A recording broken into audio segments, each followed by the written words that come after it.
My name is Denise Jones Harrington, and I'm the Faith Partnership Coordinator with CICOA. And today we're just doing a short interview to give you some information about some of the services that we provide at CICOA.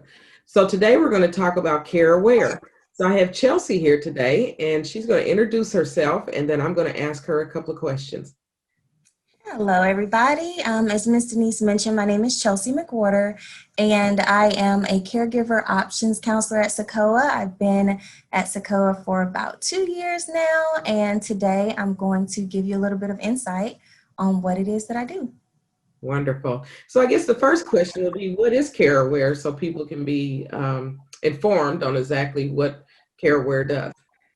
CareAware is actually a program that was created a few years ago at CICOA to meet the needs of Central Indiana's caregivers. So as of right now, we only actually have two people that are offering this service at CICOA, and that's both myself and my colleague. Her name is Kate Kunk. She's very bright. So the people that we typically serve at CICOA would be someone who is caring for someone who's over the age of 60, someone who is caring for someone of any age with a disability, someone caring for a loved one with dementia or another neurological disorder, or just someone in general who is 60 themselves and they're caring for someone else, regardless of their age. So we assist our caregivers actually by providing one-on-one coaching and emotional support, and we help them to find different resources in the community that possibly help their caregiving journey go a little bit smoother, such as support groups and other services and resources. Right now, all of the services that we offer are via phone, though we can't meet face to face due to COVID. Okay, wonderful. So when caregivers come to you, what is it that they are needing from you? Typically, the way that we assist caregivers is by providing them with a safe space to release pent up emotions, and then we troubleshoot, like to say, in layman's terms, ways to help caregivers to overcome whatever it is that they're dealing with. Sometimes, literally, just having someone who understands, what our caregivers are going through, why they're so on edge, why they're so stressed out, why they're so irritable, why they're crying at the drop of a dime. Sometimes just having someone to talk to about those things without having the fear of someone else judging them does work for some people. Sometimes, we find that the caregiver is so overwhelmed because there just aren't enough services in the home to assist them in their loved one's care. So when this is the case, we connect our caregivers with the right people to look into that. And then also, we will oftentimes find ourselves teaching or coaching caregivers on how to take care of themselves. It sounds simple, but it's actually really, really difficult. I might encourage, something from medication to mindfulness training to different breathing techniques. We help to connect our caregivers with different support groups if they're interested in that.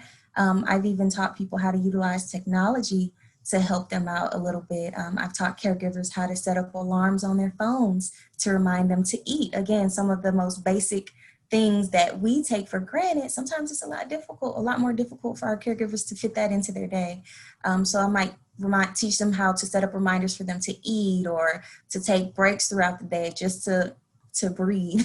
I've taught caregivers how to look up their favorite songs, on YouTube, which sounds a little bit, unconventional, but sometimes it's usually the small things that count the most. So my job is pretty much multifaceted. It's all about figuring out what it is that the caregiver needs and then trying to find ways to meet their needs.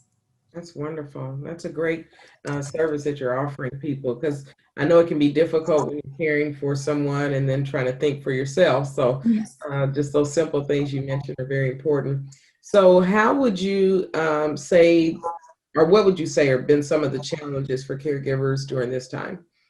Yeah, so honestly, everyone's caregiving journey is so different and unique, but one thing that I found is that many of the struggles that we It's just, citizens in the community that we are facing in our new normal Mhm. that caregivers have been facing and struggling with all along.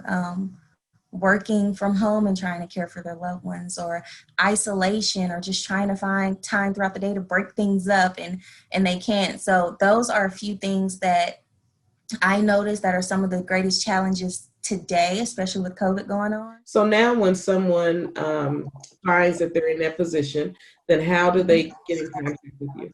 The best way to get in contact with Kate and I would be via email. We actually have a caregiver support email inbox. So whenever you email us, both of us have the opportunity to see the email. But the email address is caregivers@CICOA.org. That's CAREGIVERS at CICOA, CICOA.org. Thank you, Chelsea, for taking the time out to talk with me and give us this valuable information. I really appreciate it. Thank you.